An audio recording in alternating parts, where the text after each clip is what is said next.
ಬೆಂಗಳೂರು ಬೀದಿಯಲ್ಲಿ ಬೆಳೆದ ಹುಡುಗ ನಾನು. ಮಣ್ಣಿನ ಸುಗಂಧ ನನ್ನ ಹೃದಯದಲ್ಲಿ ಇದೆ. ಮೈಸೂರು ಅರಮನೆ ನಮ್ಮ ಕತೆ ಹೇಳುತ್ತದೆ. ಹಂಪಿಯ ಕಲ್ಲುಗಳು ಇತಿಹಾಸ ಹಾಡುತ್ತವೆ.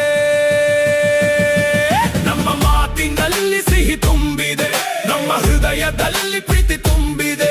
ಜಾತಿ ಮತ ಇಲ್ಲ ನಮ್ಮ ನಡುವೆ, ಕನ್ನಡಿಗ ಅನ್ನೋದು ದೊಡ್ಡ ಹೆಮ್ಮೆ. ಕನ್ನಡ ಕನ್ನಡ ನನ್ನ ಉಸಿರಲ್ಲಿ ಇದೆ. ಕನ್ನಡ ಕನ್ನಡ ನನ್ನ ರಕ್ತದಲ್ಲಿ ಹರಿಯುತ್ತದೆ.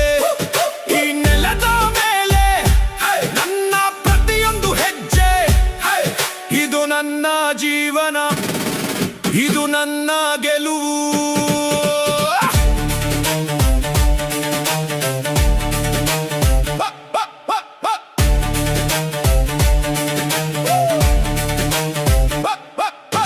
ಕುವೆಂಪು ಕವನಗಳು ಮನಸ್ಸು ತಾಕುತ್ತವೆ.